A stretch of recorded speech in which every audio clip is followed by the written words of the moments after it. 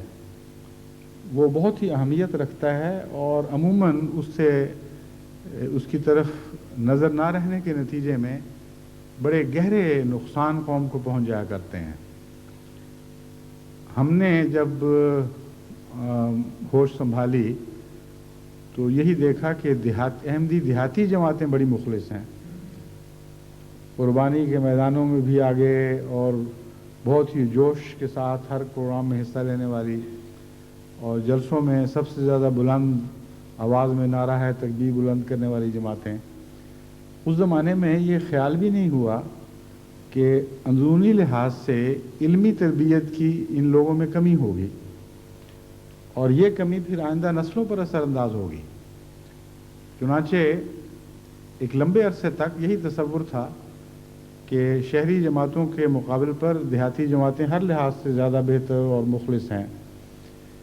لیکن جب حضرت مسلم موعود نے رضی اللہ تعالیٰ عنہ نے وقف جدید کی تحریک جاری فرمائی اور یہ نصیحت کی کہ دیہاتی علاقوں میں کام کرنا ہے، شہری علاقوں میں نہیں، اور وہاں تمہاری سب سے زیادہ ضرورت ہے، تو اس کے پیچھے کوئی خاص الہی تقدیر کام کر رہی تھی. چنانچہ جب میں نے کام کا آغاز کیا تو سب سے پہلا یہ کام کیا کہ منظم جائزہ لیا کہ ہمارے دیہات میں کتنے فیصد نوجوان اسلام کی اس ابتدائی تعلیم سے اچھی طرح واقف ہیں جس کے بغیر انسان مسلمان بن نہیں سکتا، اور مسلمان کی تصویر ابھرتی ہی نہیں ہے. معمولی سا خاکہ سا دکھائی دے دے گا، ایک ہیولا سا کہ ہاں شاید یہ مسلمان ہے، مگر نقوش بھرنے چاہیے. بغیر نقوش کے تو کوئی چیز اپنی مکمل صورت میں ظاہر نہیں ہوا کرتی. چنانچہ جب ہم نے جائزے لیے تو تعجب ہوا کہ بہت سے ایسے نوجوان ہیں دیہات میں جن کو صحیح لا الہ الا اللہ محمد رسول اللہ بھی نہیں پڑھنا آتا. اور جب اس پہ تعجب ہوا تو پتہ لگا کہ باقی غیر احمدی مسلمانوں میں تو اس سے بہت بڑی تعداد ایسی ہے، کلمہ کا لفظ جانتے ہیں لیکن کلمہ صحیح تلفظ کے ساتھ اور معانی کو سمجھتے ہوئے کس طرح ادا کیا جاتا ہے اس سے ناواقف. اور جب مزید جائزہ لیا گیا نمازوں سے متعلق تو پتہ چلا کہ ایک بہت بڑی تعداد ہے، معمولی نہیں، جس کو ساری نماز باترجمہ نہیں آتی. یعنی نماز تو اکثر احمدی نوجوانوں کو کچھ نہ کچھ آتی تھی، مگر تلفظ کی خامیاں آپ نظر انداز بھی کر دیں، ترجمے سے ناواقف. اور اگر نماز کا ترجمہ ہی نہ آتا ہو تو پھر نماز سے استفادے کا کیا سوال رہتا ہے. یعنی حکم کی اطاعت تو ہو جاتی ہے، مگر روزمرہ جو نماز آپ کے اندر نئی زندگی کی لہریں دوڑاتی ہے، نیا روحانی خون عطا کرتی ہے، نشو و نما کرتی ہے، اس سے انسان محروم رہتا ہے. اب ماں کے پیٹ میں جنین تو ہوتا ہی ہے، لیکن بعض دفعہ مردہ جنین ہوتا ہے، اس کا بھی تعلق رہتا ہے اس خون کی نالی کے ذریعے جو پلیسنٹا سے بچے تک منتقل ہوتی ہے، لیکن وہ نالی بند ہو جاتی ہے یا کوئی اور کسی اور نقص کی وجہ سے وہ خون پہنچنا بند ہو جاتا ہے. تو ماں کے پیٹ میں جنین تو ہے لیکن مردہ جنین ہے. اسی طرح وہ لوگ جو نماز پڑھتے تو ہیں لیکن نماز کے مطالب نہیں سمجھتے، اس کے آداب نہیں جانتے، اس کا فلسفہ نہیں سمجھتے، روزمرہ اس کے ذریعے خدا سے تعلق نہیں پیدا کرتے، ان کی نماز ایسی ہے جیسے ایک جنین ہے جو پڑا ہوا ہے. جب تک پیٹ میں ہے اس وقت تک اس کی حالت مخفی ہے، ہم نہیں کہہ سکتے کہ زندہ ہے یا نہیں ہے. لیکن موت کے بعد جب اس نے بچے کی طرح باہر آنا ہے اس وقت پتہ چلے گا کہ اس نئی پیدائش میں اس میں جان پڑی تھی کہ نہیں پڑی تھی. بس اسی پہلو سے میں گزشتہ کچھ عرصے سے خطبات دے رہا ہوں کہ جب نمازیں پڑھتے ہیں تو زندگی حاصل کرنے کے لیے پڑھیں، اور اس کے لیے نماز کا ترجمہ آنا ضروری ہے، اس کے مطالب کا سمجھنا ضروری ہے، اور مختلف پہلوؤں سے نماز کی دنیا کی سیر کرنی ضروری ہے۔ ایک بہت بڑا جہان ہے جو روزانہ آپ پر کھلتا ہے، جہاں آپ کو لے جایا جاتا ہے اور سیر کرنے کے موقع دیے جاتے ہیں، اور بار بار یہ موقع میسر آتے ہیں۔ بہرحال یہ وہ مسائل ہیں جن کے پیش نظر اس وقت ہم نے یہ جائزہ لیا کہ وقف جدید کے معلم کن دیہات میں پہلے کام کریں، اور یہ جائزہ لینے کا مقصد یہ تھا کہ جہاں سب سے زیادہ ضرورت ہوگی، جہاں سب سے زیادہ لوگ نماز کے معانی سے غافل ہوں گے، دیگر روزمرہ کے مسائل سے ناواقف ہوں گے، وہاں وقف جدید کے معلمین کو پہلے بھیجا جائے گا۔ تو اس وقت جب سارے ملک کا جائزہ لیا گیا تو بغیر کسی کوشش کے، یعنی بغیر کسی ارادے کے، میرا پہلے یہ علم نہیں تھا کہ یہ حالات ظاہر ہوں گے، بغیر کسی ارادے کے مزید جستجو کا موقع ملا تو ایسی ایسی باتیں دریافت ہوئیں کہ جن سے توجہ اس طرف منتقل ہوئی کہ دیہات کے علاقے بعض پہلوؤں سے اخلاص میں بہت بہتر ہوتے ہیں، لیکن بعض پہلوؤں سے دین کے علم میں اتنا پیچھے رہ جاتے ہیں کہ وہ آئندہ زمانوں میں نہایت خطرناک نتائج پیدا کر سکتے ہیں۔ آپ کی آنکھوں کے سامنے دیکھتے دیکھتے ایک نسل آپ کے ہاتھ سے نکلتی چلی جا رہی ہے اور آپ کو پتہ نہیں لگ رہا، یہاں تک کہ دین کے علم سے بے بہرا خالی اخلاص اندھی تقلید پیدا کیا کرتا ہے، اور اس کے نتیجے میں پھر ملائیت ابھرتی ہے، اور گدھوں کی طرح جس طرف چاہیں ایسے لوگوں کو ہانک کر لے جائیں، جو چاہیں ان کا دین بنا کر ان کو بتا دیں کہ یہ تمہارا دین ہے، جو مسلک آپ کا ہو آپ ان کے ذمہ لگا دیں کہ یہی تمہارا مسلک ہے، بغیر سوال کیے، بغیر سوچے، بغیر کسی فکر اور تدبر کے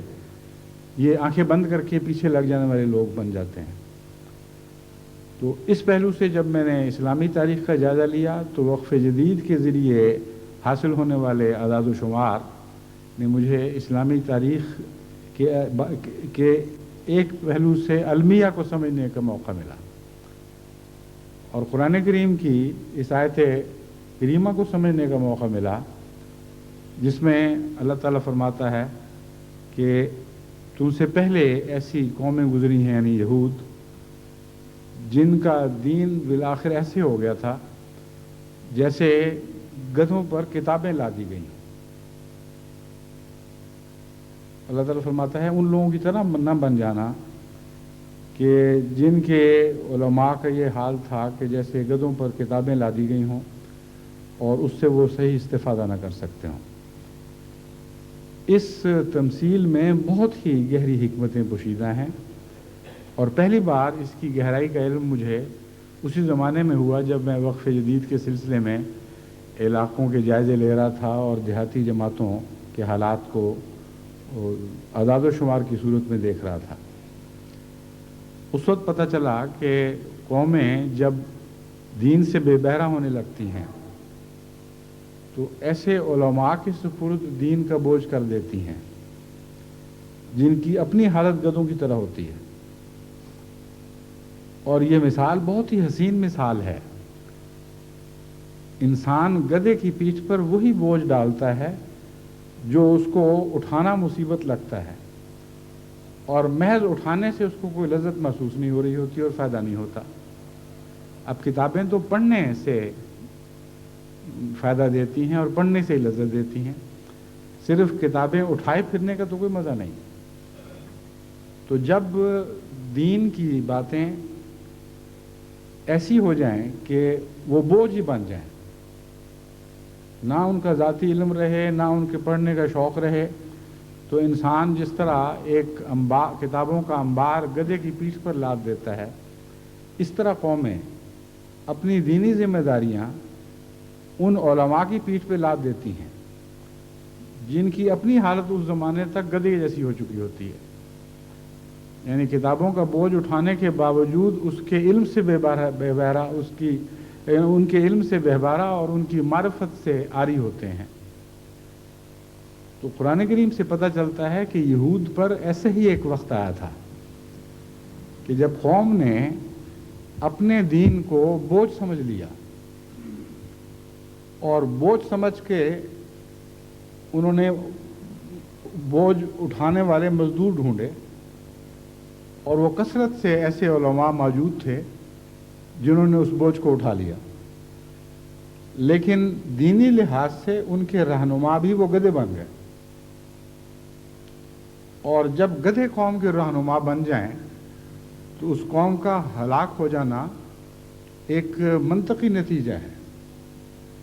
بس قرآن کریم نے یہ مثال بہت ہی گہری بیان فرمائی اور ہمیں نصیحت فرمائی کہ دیکھو، پہلے ایک ایسا زمانہ گزر چکا ہے جبکہ ایک مذہبی قوم دین کے علم میں دلچسپی چھوڑنے کے نتیجے میں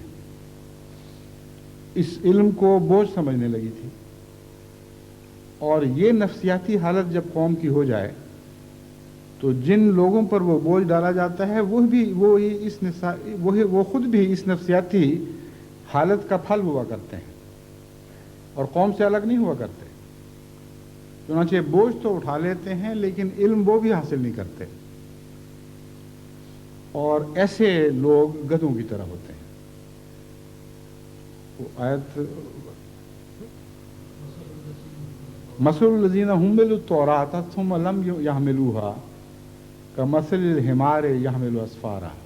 یہ وہ آیت ہے جس کی طرف میں اشارہ کر رہا ہوں. مثل الذین حملوا التوراۃ، ان لوگوں کی مثال جن کو تورات عطا کی گئی تھی، تورات کی ذمہ داریاں جن پر ڈالی گئی تھیں، ثم لم یحملوها، پھر وہ ذمہ داریاں ادا کرنے سے کترانے لگے اور ان ذمہ داریوں سے پیچھ پھیر لی. کمثل الحمار یحمل اسفارا، ایک ایسے گدھے کی سی مثال ہے جو کتابوں کا بوجھ اٹھائے ہوئے ہیں. اب اس میں ایک طرف یہ ہے کہ انہوں نے بوجھ اٹھانا چھوڑ دیا، دوسری طرف ہے کہ گدھے کی سی مثال ہے جس نے بوجھ اٹھایا ہوا ہے. تو کیا مطلب بنتا ہے؟ وہی مطلب بنتا ہے جو میں پہلے تفصیل سے آپ کے سامنے رکھ چکا ہوں کہ قوم کو خدا تعالیٰ ذمہ داریوں کے طور پر شریعت عطا کرتا ہے، وہ بوجھ سمجھنے لگتی ہے اور اس کی ذمہ داریاں ادا کرنے سے انکار کرتی ہے، تو وہ بوجھ قوم کا ایک حصہ ضرور اٹھاتا ہے، لیکن ایسے ہی اٹھاتا ہے جیسے گدھے کتابیں اٹھانے والے ہوں. بہرحال میں بتا رہا ہوں اس زمانے میں جب وقف جدید سے منسلک ہو کر میں نے سارے پاکستان میں اور مشرقی پاکستان بھی اس وقت ہمارے ملک کا حصہ تھا، جائزے لیے تو اس قسم کے ہولناک قوائف نظر کے سامنے آئے. اس وقت خیال آیا کہ اگر آغاز اسلام سے ہی دیہات کی طرف نظر رکھنے کے کوئی انتظام کیے جاتے تو جس طرح بعد میں اسلام فرقوں میں بٹ گیا ہے، کوئی بعید نہیں تھا کہ اس ہلاکت سے مسلمانوں کو بچایا جا سکتا. شہروں پر نظر رہتی ہے عموماً لوگوں کی، اور دیہات کو تو گہری نظر سے نہیں دیکھتے، اور دیہات میں ہی پہلے علمی لحاظ سے کمی محسوس ہوتی ہے، اور دیہات میں ہی جہالت کے نتیجے میں چند علماء پر اعتماد پیدا ہونا شروع ہو جاتا ہے، اور سمجھا جاتا ہے کہ جو کچھ یہ کہیں وہی ٹھیک ہے. اور قرآن فرماتا ہے کہ اس دور کے علماء جب کہ عموماً دین میں دلچسپی کم ہو جائے خود بھی گدھوں کی طرح ہو جایا کرتے ہیں. بس یہ وہ المیہ تھا جس سے بچنے کے لیے وقف جدید کا آغاز ہوا. چنانچہ جب ہم نے دیہات کے جائزے لینے کے بعد مریضوں پر نظر ڈالی، ان کی تعداد دیکھی، تو اس خیال سے وحشت ہوتی تھی کہ اتنی جائز ضرورتیں اس کثرت کے ساتھ ہیں اور ہم ان کو پورا نہیں کر سکتے۔ ویسی ہی مثال ہے کہ کون ہے جو نہیں ہے حاجت مند، کس کی حاجت روا کرے کوئی۔ سینکڑوں ہزاروں مطالبے تھے، جس گاؤں کا بھی جائزہ لیا گیا، جس علاقے کا جائزہ لیا گیا، ہر علاقہ پیاسا تھا، ہر جگہ علم کی بھوک تھی اور ایک طلب تھی کہ ہمارے پاس آدمی بھیجو، ہمارے پاس آدمی بھیجو۔ اور گنتی کے کل مبلغ غالباً پہلی جو کھیپ تھی وہ 53 تھے، پھر وہ 70 ہوئے، پھر آہستہ آہستہ ان کی تعداد بڑھنے لگی۔ تو وقف جدید نے ایک بہت ہی اہم ضرورت کو پورا کرنے کی کوشش کی، اور وہ ضرورت ابھی تک باقی ہے، اور اس ضرورت کا احساس ہے جو بعض علاقوں میں نہیں ہے، لیکن رفتہ رفتہ ہوتا چلا جائے گا۔ اور یہ ایک ایسی ضرورت ہے جو دائمی ضرورت ہے۔ اس لیے وقف جدید کی تحریک بھی عارضی تحریک نہیں بلکہ ایک دائمی تحریک ہے۔ ابھی تک پاکستان میں جتنے وقف جدید کی معلمین کی ضرورت ہے، اس کا 10واں حصہ بھی ہم پورا نہیں کر سکے۔ مشرقی پاکستان جو پہلے کہلاتا تھا بنگلہ دیش ہے، وہاں کی بھی ضرورت ہماری طاقت سے اس وقت بہت زیادہ ہے۔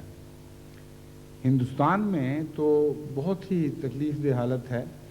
کیونکہ مالی لحاظ سے جماعت نسبتاً غریب ہے، اور کچھ عرصے عدم توجہی کے نتیجے میں وہاں کے مالی قربانی کا معیار بھی گر گیا تھا۔ اب خدا کے فضل سے پھر بہتر ہو رہا ہے۔ تو اس لحاظ سے جتنی ضرورت ہے اس کے مقابل پر ہم ضرورت پورا کرنے کے لیے بہت کم مواد رکھتے ہیں۔ مبلغین کے لحاظ سے بھی بہت کم تعداد ہے، اور اموال کی ضرورت کے لحاظ سے بھی ایک عرصے تک بہت کمی محسوس ہوتی رہی۔ افریقہ جا کر آپ دیکھیں تو آپ کو معلوم ہوگا کہ خدا کے فضل سے بعض علاقوں میں بہت تیزی کے ساتھ جماعتیں پھیل رہی ہیں، لیکن جماعتوں کے پھیلنے کا یہ مطلب تو نہیں کہ ہم نے اپنے مقصد کو حاصل کر لیا۔ مقصد کا آغاز تو پھیلنے کے بعد ہوتا ہے۔ جب کوئی علاقہ احمدیت کو قبول کر لیتا ہے تو اس علاقے میں روحانی انقلاب برپا کرنا احمدیت کا کام ہے۔ اگر قبول نہیں کرتا تو وہ کام ہی نہیں شروع ہوتا۔ اس لیے بیعتیں کروانا آخری مقصود نہیں ہے، بلکہ بیعتیں کروانا آخری مقصود کی طرف پہلا قدم اٹھانے کا ایک ذریعہ ہے۔ بس یہ سارے افریقہ کے علاقے جہاں کثرت کے ساتھ جماعتیں پھیلی ہیں، وہاں اب وقف جدید کی قسم کی تحریکوں کے خاموش مطالبے ہو رہے ہیں۔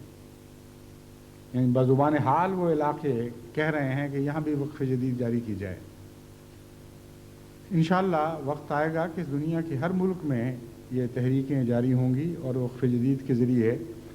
دیہاتی جماعتوں کی علمی روحانی ضرورتیں پوری کی جائیں گی۔ اب میں آپ کے سامنے مختصراً گزشتہ سال کے یا سال رواں کے مالی کوائف رکھتا ہوں۔ اس ضمن میں آپ کو یہ بتا دینا چاہتا ہوں کہ چند سال پہلے، غالباً 5 سال پہلے، میں نے باہر کی دنیا کے لیے بھی وقف جدید کے چندے میں شامل ہونے کی اپیل کی تھی، اور یہ گزارش کی تھی کہ اگرچہ اب تک یہ تحریک پاکستان تک محدود رہی ہے، اور اب بنگلہ دیش میں بعد میں بنگلہ دیش میں بھی اس میں شامل سمجھا جانا چاہیے، کیونکہ پہلے وہ پاکستانی تھا، لیکن ہاں، اور ہندوستان میں بھی، لیکن امر واقعہ یہ ہے کہ ہندوستان میں جتنی ضرورت ہے اتنا روپیہ ہندوستان نہیں دے سکتا۔ اس لیے باہر کی جماعتیں چندوں میں شامل ہو جائیں، اگرچہ ان کے اپنے اپنے ملکوں میں وقف جدید کا کام بے شک شروع نہ ہو، مگر چندوں کی برکت میں وہ شامل ہو جائیں، سعادت میں شامل ہو جائیں۔ اللہ تعالیٰ کے فضل کے ساتھ جماعت نے بہت ہی مثبت جواب دیا، اور بہت تقریباً 52 ملک ایسے ہیں جن میں خدا تعالیٰ کے فضل سے باقاعدہ وقف جدید کا چندہ آنا شروع ہو گیا۔ اس سال جب ہم نے جائزہ لے کر پہلے 10 ممالک کی فہرست تیار کی کہ جو وقف جدید کی قربانی میں اول آئے ہیں، یعنی اول، دوم، سوم 10 نمبر تک آئے ہیں، تو یہ دیکھ کر خوشی ہوئی کہ جرمنی کی جماعت جو تحریک جدید میں بھی اول تھی، وقف جدید میں بھی اول رہی ہے، اور پاکستان کو میں اس میں شامل نہیں کر رہا۔ پاکستان تو خدا کے فضل سے اپنی اولیت کو ہر پہلو سے برقرار رکھے ہوئے ہے، اور ابھی تک دنیا کا کوئی ملک ایسا نہیں جو ثبات قدم کے لحاظ سے، آزمائشوں پر رضا اور صبر کے ساتھ پورا اترنے کے لحاظ سے، قربانیوں کے لحاظ سے، اور کثرت کے ساتھ باخدا انسان پیدا کرنے کے لحاظ سے پاکستان کے مقابل پر ہو۔ تو پاکستان کی وہ اولیت جو ہندوستان سے ہجرت کے بعد اس کو عطا ہوئی، وہ بفضل ہی تعالیٰ ابھی تک قائم ہے۔ تو آئندہ جو میں اعداد و شمار آپ کے سامنے رکھتا ہوں، اس میں آپ پاکستان کو شامل نہ سمجھیں، اس کے علاوہ کے اعداد و شمار ہیں۔ جرمنی اول رہا ہے، اور تحریک جدید میں بھی اول تھا،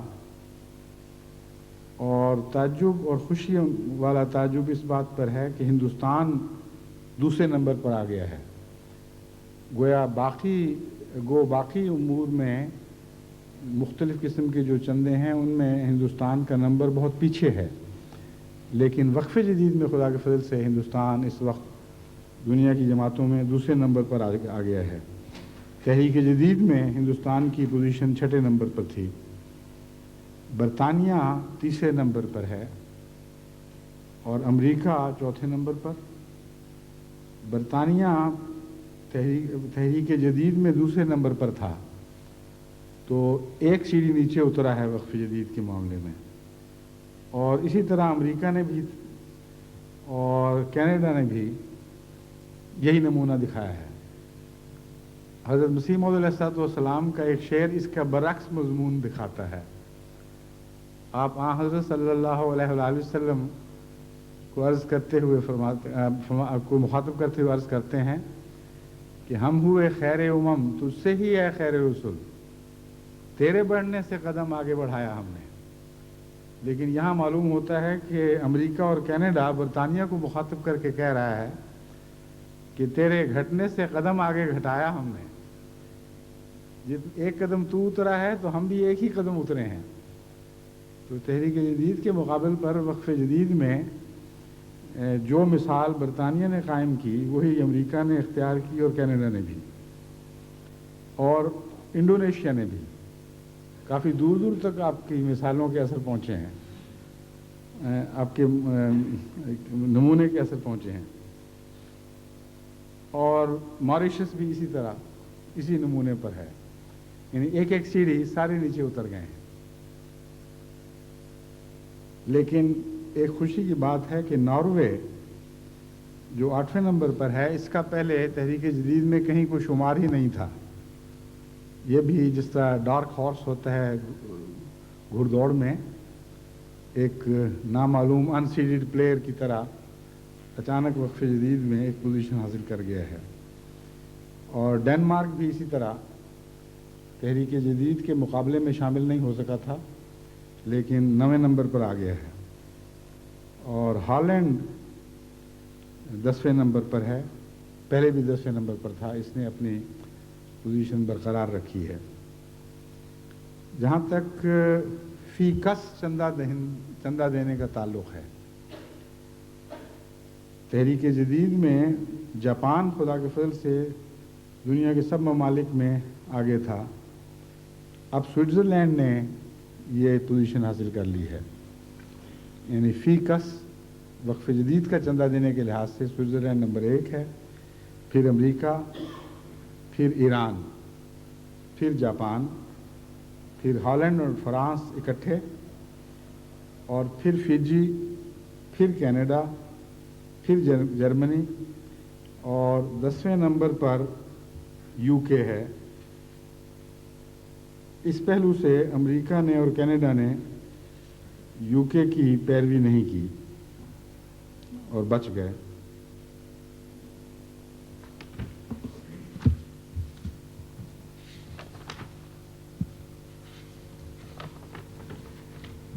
کل وعدوں کا جہاں تک تعلق ہے، یہ بھی میں پاکستان کے وعدے اور وصولیوں کا ذکر چھوڑ کر صرف بیرون کا کر رہا ہوں۔ سال 1989 میں وعدے 63,552 پاؤنڈ کے تھے۔ ان وعدوں میں بہت سے ایسے ممالک شامل نہیں ہیں جن سے روپیہ منتقل نہیں ہو سکتا یا جو اپنے اعداد و شمار بہت تاخیر سے بھجواتے ہیں۔ اس ضمن میں یہ آپ کو بتا دینا چاہتا ہوں کہ ہمارا شعبہ مال خدا کے فضل سے بڑی مستعدی سے کام کرتا ہے۔ اگرچہ یہاں ہمارے شعبہ مال تحریک جدید میں کوئی بھی مستقل تنخواہ دار یا تنخواہ تو ہماری چلتی نہیں، گزارہ الاؤنس سمجھ لیں، گزارہ الاؤنس پانے والا کارکن نہیں ہے، اور صرف 2 کارکن ایسے ہیں جو طوری طور پر اور ایک خدمت بجا لا رہے ہیں وقف کی طرح، مگر طوری طور پر۔ ان میں ہمارے وکیل المال یا ایڈیشنل وکیل المال کہنا چاہیے، اصل وکیل المال تو ربوہ میں ہے، ایڈیشنل وکیل المال محمد شریف صاحب اشرف ہیں، اور ان کے ساتھ چودھری صاحب محمد رفیق صاحب وہ خدمت سر انجام دیتے ہیں۔ دونوں ہی خدا کے فضل سے رضاکارانہ خدمت کرنے والے ہیں، لیکن ایسا عمدہ کام سنبھالا ہے کہ یوں معلوم ہوتا ہے جیسے پورا ایک بڑا دفتر کام کر رہا ہے، اور گھڑی کی طرح باقاعدگی کے ساتھ اپنے اپنے وقت پر جو کام ہونے چاہیے وہ شروع کر دیتے ہیں۔ چنانچہ ان کا طریق یہ ہے کہ دسمبر کے آغاز سے 2-1.5 مہینے پہلے سے باقاعدہ تمام جماعتوں کو یہ خط لکھنے شروع کر دیتے ہیں کہ وقف جدید کا سال اختتام پذیر ہے، آپ فوراً رپورٹیں تیار کریں اور دسمبر کے آغاز سے پہلے اس دفتر تک پہنچ جانی چاہیے۔ اس پہلو سے جو جماعتوں کا رد عمل ہے وہ کوئی اتنا خوشکن نہیں ہے۔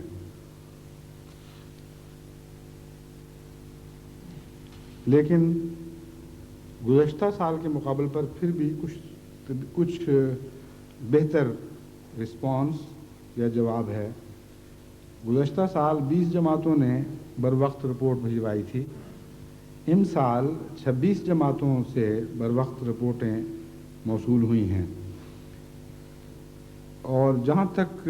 باقاعدہ رپورٹوں کا آنے کا تعلق ہے، خواہ وہ وقت پر آئی ہوں یا بعد میں، تو خدا کے فضل سے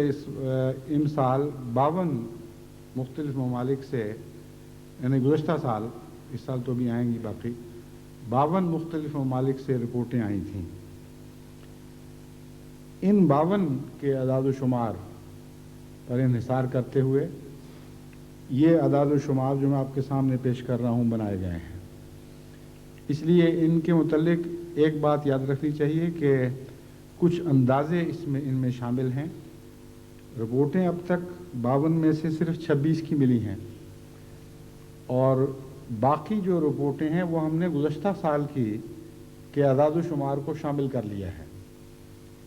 اس پہلو سے جو اعداد و شمار بنیں گے ان میں خدا کے فضل سے بہتری تو ہو سکتی ہے، کمی نہیں آئے گی۔ یعنی 26 ممالک کے اعداد و شمار من و عن وہی ہیں جو واقعتاً ہیں، اور باقی کے متعلق اندازہ ہے کہ پچھلے سال جیسی بھی قربانی اگر کریں وہ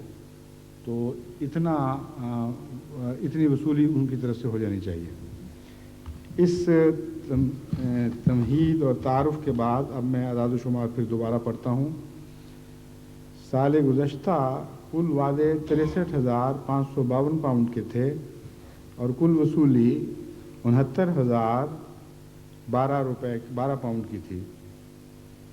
سال 90 میں خدا کے فضل سے وعدوں میں بھی ترقی ہوئی اور 86,867 کے وعدے ہوئے اور وصولی میں بھی ترقی ہوئی اور 87,255 کی وصولی ہوئی۔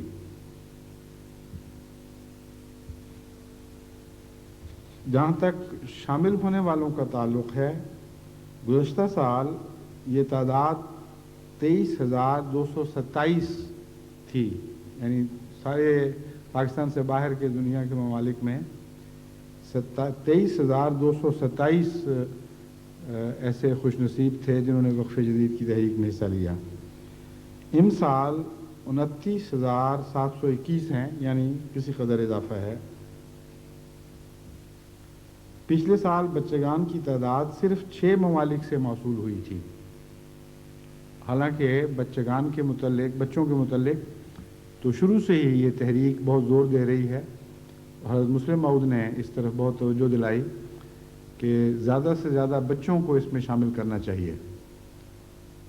چنانچہ حضرت خلیفۃ المسیح ثالث تو اپنے تمام خلافت کے عرصے میں وقف جدید کی تحریک سے متعلق بڑوں کے چندوں کے مقابل پر بچوں کے چندوں میں زیادہ دلچسپی لیا کرتے تھے، اور جب میں اعداد و شمار پیش کیا کرتا تھا تو پوچھا کرتے تھے کہ بچوں میں بتاؤ کتنا اضافہ ہوا۔ اس میں حکمت ایک یہ تھی، اور بہت بڑی حکمت ہے، کہ چندے سے زیادہ ہمیں اگلی نسل کے اخلاص میں دلچسپی ہونی چاہیے۔ اگر ہم بچوں کو شروع ہی سے خدا کی راہ میں دینی مالی قربانی کا مزہ ڈال دیں اور اس کا چسکا ان کو پڑ جائے تو آئندہ ساری زندگی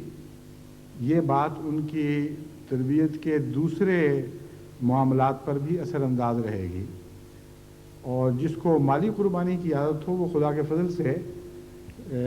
عبادتوں میں بھی بہتر ہو جاتا ہے، جماعت سے عمومی تعلق میں بھی اچھا ہو جاتا ہے،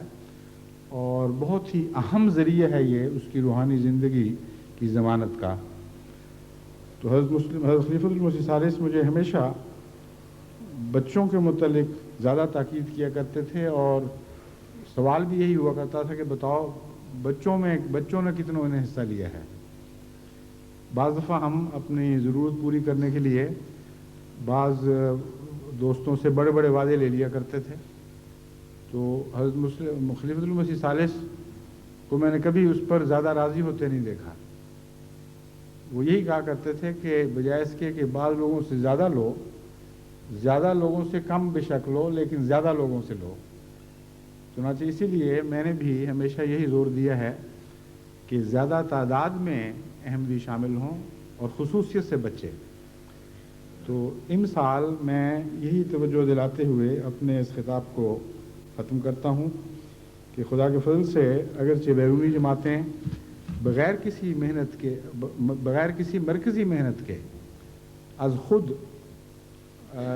وقف جدید کے چندے میں دلچسپی لے رہی ہیں اور دن بدن آگے بڑھ رہی ہیں، لیکن اس سال اس بات پر بہت زور دیں کہ شامل ہونے والوں کی تعداد بڑھائی جائے اور اگلی نسل کے زیادہ سے زیادہ بچے بے شک کم سے کم دیں مگر وقف جدید میں ضرور شامل کر لیے جائیں۔ اس سے انشاءاللہ تعالی آئندہ نسلوں کے دین کی، ان کے اخلاص کی بھی حفاظت ہوگی اور ان کی ضمانت ہوگی۔ اللہ تعالی ہمیں توفیق عطا فرمائے کہ تمام دنیا میں پھیلے ہوئے اور بڑھتے ہوئے اور مزید ابھر کر نظر کے سامنے آتے ہوئے دینی تقاضوں کو پورا کر رہے ہیں اور خدا کی رضا کے مطابق ان کو پورا کر سکیں۔ وقف جدید کی کل آمد اس وقت تک تقریباً 72 لاکھ سے کچھ زائد ہے، اور یہ 34 سال ختم ہوئے ہیں، 35ویں سال میں اب ہم جا رہے ہیں۔ میں نے پتہ کروایا ہے، میرا نہیں خیال کہ تحریک جدید کو بھی 34ویں سال میں 72 لاکھ کے لگ بھگ آمد ہوئی ہو۔ اس لحاظ سے اگرچہ شروع میں یہ تحریک بہت پیچھے تھی تحریک جدید کے مقابل پر، لیکن بعد میں اس کا قدم تیز تر ہو گیا ہے۔ تو جب اعداد و شمار آئیں گے تو پھر آئندہ میں آپ کو وہ بتا دوں گا کہ کیا موازنہ ہے، لیکن بہرحال 1 کروڑ کا ٹارگٹ اب ہمیں اپنے سامنے نظر آ رہا ہے۔ اگر ہم افراد کی تعداد بڑھا کر 1 کروڑ کا ٹارگٹ حاصل کر لیں تو ایک بہت ہی دل کو مطمئن کرنے والی بات ہوگی اور ایمان افروز بات ہوگی کہ وقف جدید کی تحریک جو بظاہر معمولی سی تحریک کے طور پر جاری ہوئی تھی، وہ خدا کے فضل سے اس تیزی کے ساتھ ترقی کر رہی ہے کہ صرف اسی تحریک کا سالانہ وعدہ 1 کروڑ روپے تک پہنچ گیا ہے۔ اللہ تعالی ہمیں اس کی توفیق عطا فرمائے، دعاؤں کے ذریعے بھی مدد کریں، کیونکہ کوئی دنیا کی دینی تحریک صحیح معنوں میں پنپ نہیں سکتی اور بارآور ثابت نہیں ہو سکتی جب تک آسمان سے اس کو پھل نہ لگیں، اور آسمان سے پھل دعاؤں ہی کے ذریعے حاصل کیے جاتے ہیں۔ اللہ تعالی ہمیں توفیق عطا فرمائے۔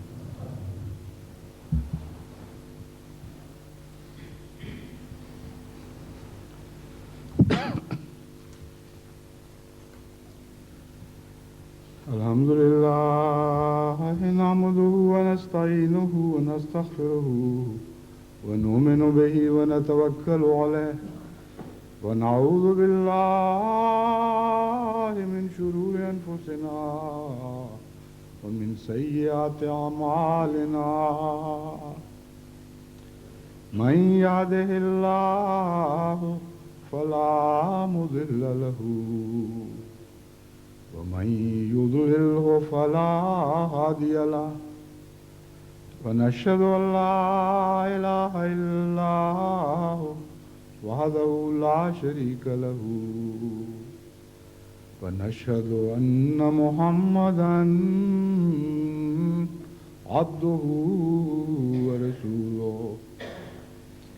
عباد الله رحمكم الله، إن الله يأمر بالعدل والإحسان وإيتاء ذي القربى وينهى عن الفحشاء والمنكر والبغي يعظكم لعلكم تذكرون۔ اذكروا الله يذكركم وادعوه يستجب لكم